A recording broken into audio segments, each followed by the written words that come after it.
प्यारे सज्जनों और सनातन प्रेमियों, आइए जानते हैं कि ब्रह्मा जी का जन्म कैसे हुआ। बहुत से लोग सोशल मीडिया पर हिंदू को बहका रहे हैं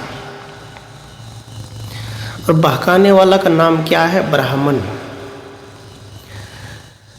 ब्राह्मण का कहना है कि ब्रह्मा जी ब्राह्मण के मुख से पैदा हुए हैं, क्षत्रिय उनकी बाह से पैदा हुए हैं, वैश्य जांग से, शूद्र पैर से। अब सोचो जरा, क्या ब्राह्मण के पूरे शरीर में योनि ही योनि है? अरे योनि, गर्भाधान, बच्चेदानी ये तो स्त्रियों में पाई जाती है। जब ब्राह्मण के मुख से ब्रह्मा जी जन्म लिया तो क्या उनके शरीर में योनि है पूरा? थोड़ी सी मजाक आपको लग रहा होगा ना। ब्रह्मा, कई अर्थ है इनके। अब देखो, हनुमान जी के बारे में कह रहे हैं कि वो अंजनी के कान से पैदा हुए, मंदोदरी वो मेढक से पैदा हुए। अनेक अनेक प्रकार के ब्राह्मण लिख दिए हैं किताब में, हिंदू उनको सिर पे ढो रहे हैं। क्या कोई इससे पैदा होता है क्या? राम चारों भाई खीर खाकर पैदा हो गए, ऐसा पैदा होता है क्या? आप कमेंट करिए, हमें बताइए। सज्जनों, ब्रह्म का पैदाइश, ब्रह्म कहते हैं जब आप सत्संग में जाते हैं या फिर 4 बजे या 5 बजे जब आप ध्यान में बैठते हैं तो उस समय आप ब्रह्म में लीन होते हैं। ब्रह्म जनाति ब्रह्मणः, कहने का तात्पर्य है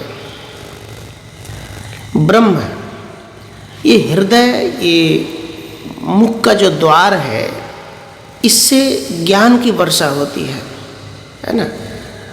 अब कोई गूंगा आदमी है तो बात को स्पष्ट करके किसी को समझा नहीं सकते, ये तो इशारे में कुछ बोल सकते हैं। लेकिन जिनके पास वाक्य शक्ति है वो अपने ज्ञान को बाहर प्रचार कर सकते हैं।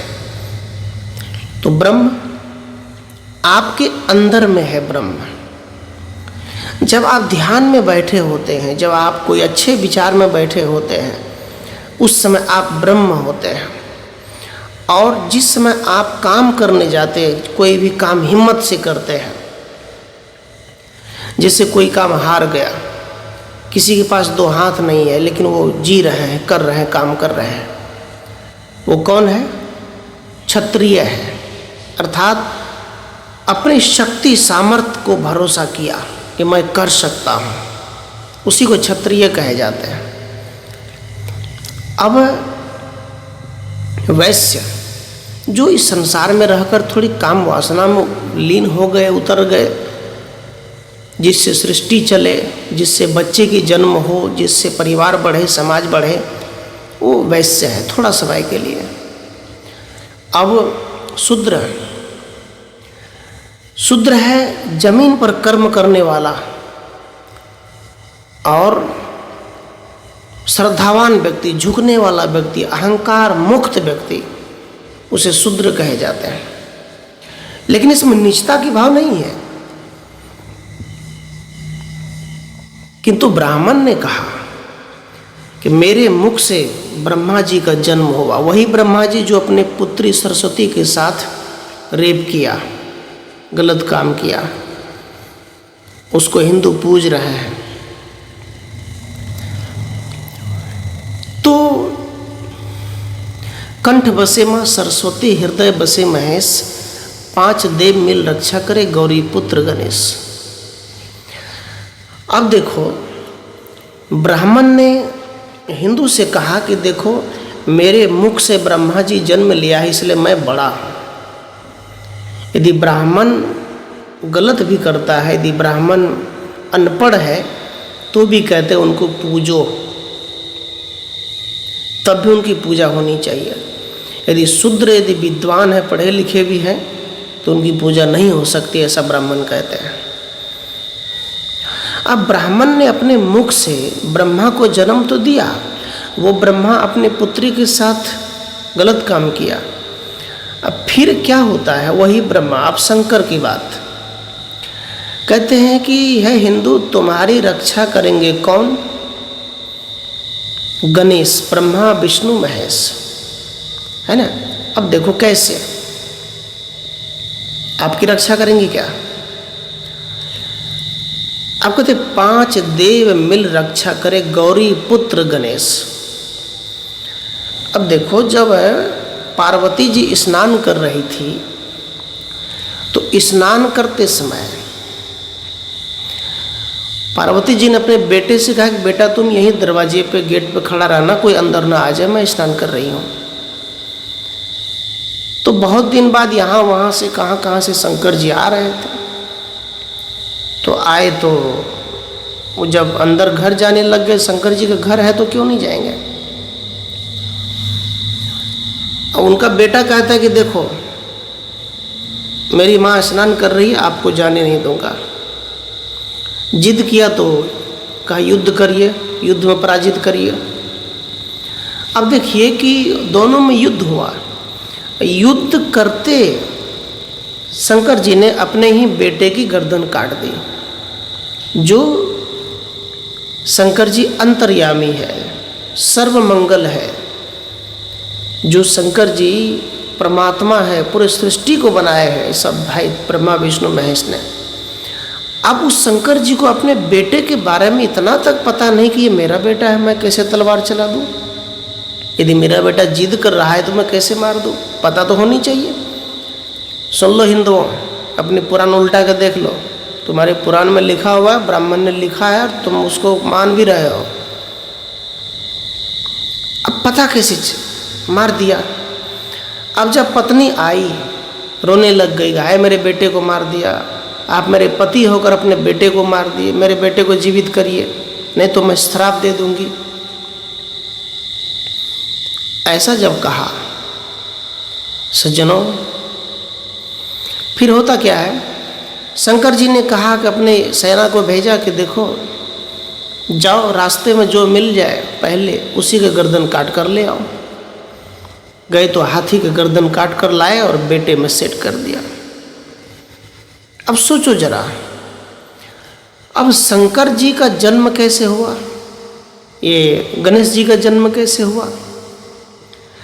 गणेश जी का जन्म हुआ पार्वती के स्नान के जो मल थे उनसे जन्म हुआ।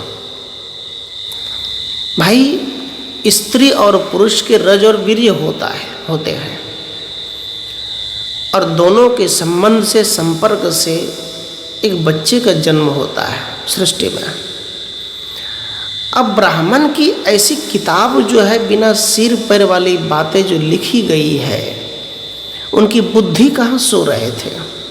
उनके दिमाग से पैदल हो गया था कि ब्राह्मण एक ऐसी जात है जो जिसे हम बिना बुद्धि की कमाई खाने वाली जात कह सकते हैं, जिसमें बुद्धि, ज्ञान, ध्यान, सत्संग, भजन, समाज से कोई मतलब नहीं है। बस उसे मतलब है केवल अपने परिवार से, हिंदू के घर से किस तरह से ठग कर लाएंगे और अपना परिवार को पालेंगे। उनका इतना ही काम है। अब देखो, हिंदू मूर्ख बन भी जाता है, हिंदू चाहे जैसा मूर्ख बन जाए। इस प्रकार से अब देखो, मल से पैदा हो गया, तो उसके बाद गर्दन काटने के बाद वो सेट कैसे हो गया? थोड़ी सोचने की बात है। कैसे फिट हो गया वो गर्दन? नीचे आदमी, ऊपर हाथी, गजब की विडंबना है। कैसे हुआ? सज्जनों, इन सब बातों पर विचार करने की जरूरत है। जहाँ तक ब्रह्मा की सवाल है, तो भारत में कोई ब्रह्मा हुए नहीं, और जहाँ हिंदू का वास है, जहाँ ब्राह्मणों की कब्जा है, उन्हें पढ़ा दिया हिंदू को हिंदू मानना, चाहे अमेरिका में हो चाइना में हो, जहाँ भी हिंदू है वो मानते हैं कि दुनिया को ब्रह्मा ने बनाया। अब भाई दुनिया को ब्रह्मा ने बनाया तो और कोई क्यों नहीं मानते हैं? ऐसी बात है, और को भी तो माननी चाहिए। इसका मतलब है कि दुनिया पहले नहीं थे, और यदि बनाया है तो इसका मतलब पहले से है, तभी तो कहीं खड़ा होकर बनाए ब्रह्मा ने। तो ये सारी बातें हैं। तो आपकी रक्षा कौन करेगा? कहते ना, कंठ बसे माँ सरस्वती, हृदय बसे मैं सरस्वती। अब भारत में यदि बड़े बड़े विद्वान इंजीनियर से, बड़े बड़े साधुओं से पूछा जाए, जगत गुरु ये रामभद्राचार्य, एक तो आँख नहीं है, अंदर की आँख, विवेक की आँख, बुद्धि ज्ञान सब फूट गए, उनके पास कोई अकल नहीं है। वो कह रहे थे कि मोदी जी के पास कि मेरा जन्म भारत में हो बार बार। क्यों? क्योंकि भारत के लोग गुलामीगिरी उनका करता है, भारत के लोग अंधविश्वासी होते हैं, भारत के लोग उनको पैसे ले जाकर देते हैं उस अंधे को, तो उनका जन्म भारत में क्यों ना हो? वो तो चाहेगा ही, और जगह तो चलेगा नहीं। भारत के हिंदू पाखंड में फंस जाता है, ब्राह्मण के जाल में फंस जाते हैं। इस प्रकार से अब सरस्वती, भारत में पूछा जाए कि शिक्षा की देवी कौन है तो बोल देंगे सरस्वती। अरे सरस्वती के बारे में जान तो लो।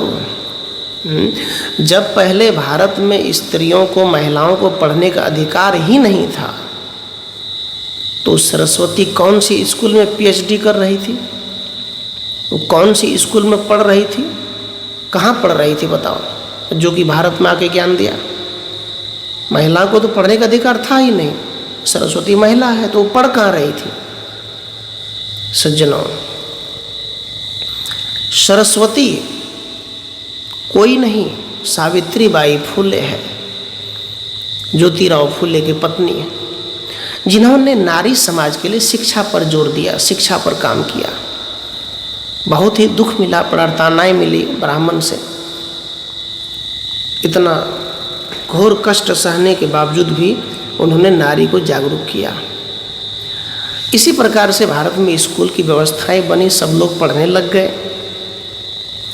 ज्योतिराव फुले वो आगे बढ़े, उनको मदद किया पत्नी को, तो इस प्रकार से शिक्षा बढ़ी। अब इनको भूल करके आज की महिलाएं क्या बोलती है? तुलसी उद्यापन, तुलसी माता, संतोषी माता, दुर्गा माता, काली माता, अनेक अनेक माता बनाते हैं। अरे तुम्हारी माता ने तो तुम्हें गुलाम में जकड़ के रखा, लेकिन सावित्रीबाई ने कहा कि कलम उठाओ माताओं, चलो टीचर बनो, राष्ट्रपति बनो, मुखिया बनो, सरपंच बनो। ब्राह्मण ने तो ये तुम्हें बनने ही नहीं दिया था कभी। तो इस प्रकार से सरस्वती के बारे में पहले जान लेनी चाहिए कि सरस्वती है कौन। बिना सिर पर की बातें स्कूल में 4 हाथ की देवी मिट्टी की पत्थर की बना के रख देते हैं, सरस्वती की पूजा कर लेते हैं। मती मारी गई तुम्हारी। उसने तुम्हें कोई क का ज्ञान नहीं दिया, क और ख का ज्ञान कोई टीचर, कोई मैडम ने दिया है, इसलिए इनकी प्रशंसा करो। अब सब कहते हैं कि मनुष्य के अंदर ज्ञान इंद्रियां हैं। हृदय के अंदर क्या है? ज्ञान इंद्रियां, कर्म इंद्रियां। इस कर्म इंद्रियां से मनुष्य को कर्म करते रहना चाहिए। कर्म, जब हम कर्म करेंगे, जब मेहनत करेंगे, तो क्या होगा? कर्म करने से हम सुखी हो जाएंगे, बढ़िया, सब कुछ धन दौलत पैसा कौड़ी होगा। तो कर्म इंद्रियां से आपको सुख मिलेगा। यदि आप कर्म नहीं करते हैं तो आपको सच्चा सुख प्राप्त नहीं होगा, जीवन में नहीं होगा। तो मैंने कहा ब्रह्मा जी पर, सज्जनों, हर आदमी का जन्म होता है। अब इसमें बचन वंश वाले जो कबीरपंथी है, जो चौका आरती करते हैं, उनका भी मान्यता है कि कबीर साहब आकाश से आ गए। तो क्या करोगे भाई? तो वो भी ब्राह्मण से कम नहीं है, वो भी तो पाखंडी है। अब इस प्रकार का राम अवतार लिया है ना। किताब वेद जो है ईश्वर ने लिखा है। कैसे भाई? जितने भी किताबें हैं सब इंसान ने लिखी है और नियम इंसान ने बनाए। ईश्वर का दोष क्यों देते हो? ईश्वर नाम की कोई चीज़ है ही नहीं दुनिया में जो तुम ईश्वर के भरोसे बैठे रहोगे। चमत्कार क्या है? ब्राह्मण ने कहा देखो वहाँ देवी देवता जमीन से पैदा हो गए, वहाँ खड़े हैं। अब लिख तो दिया सीता जी के लिए कि वो तो धरती से फोड़ के पैदा होगी, धरती से। और रामायण में कहते भी हैं अति उदार करतुतीदार अवधपुरी के भामा, खीर खाए पैदा शुद्ध करती पति कर कछु नहीं कामा। अब बारात जब आए, अब ब्राह्मण जो कहानी बनाए उसको मैं बता रहा हूँ। राम जी जब बारात लेकर जनकपुर गए तो वहाँ उनकी सखेली सहेली मजाक करते राम जी से, कहा अति उदार करतूती द्वार अवधपुरी के भामा, खीर खाए पैदा शुद्ध करती पति कर कछु नहीं कामा। कह रहे बड़े उदार हैं आप, बड़े सुंदर हैं, बड़े गोरे हैं, लेकिन मैं सुनी हूँ कि आपके अयोध्या में, आपके भारत में पति की जरूरत नहीं है, बस खीर खा लो बस पैदा हो जाएंगे। बस खीर की जरूरत है, खीर खाए तो पैदा हो गए। अब राम ने इस बात को सुना तो उन्होंने भी मजाक मजाक में कहा, जैसे कि सखी बचन सुनकर रघुनंदन बोले मृद मृस मुस्काते, अपन चाल छिपावहूँ प्यारे कहीं आन के बातें। राम जी ने कहा कि हमारे यहाँ खीर खा के पैदा होते हैं, ये तो तुमने कह दिया, लेकिन तुम अपनी चाल क्यों छिपा रही हो? तो कहा क्या? कहा को नहीं जन्मे मात पिता बिन अस हमरे नहीं नीति, तुमते असमहिते उपजे अस हमरे यह रीति। राम जी ने कहा तो देखो तुम्हारे यहाँ सुना हो कि धरती फोड़ फोड़ के पैदा होते हैं लोग, धरती से, लेकिन मेरा नियम यही है कि तुमसे और हमसे, मतलब पुरुष और स्त्री से ही बच्चे होते हैं, कोई अलग से नहीं। राम जी खुद कहते हैं, ब्राह्मण लिखवाते हैं। अब देखो ब्राह्मण ने कहा कि धरती फोड़ के पैदा हुए, रावण कहते घड़ा से पैदा हुए। भाई क्या विडम्बना है ये आदमी की पैदाइश के लिए। और हिंदू इन ब्राह्मणों का बहिष्कार करते क्यों नहीं है? तुम्हारे बाप माँ मरते हैं तो तुम उसको क्यों बुलाते हो? क्यों बुलाते हो? इस प्रकार से सज्जनों इस भ्रांति को छोड़ो।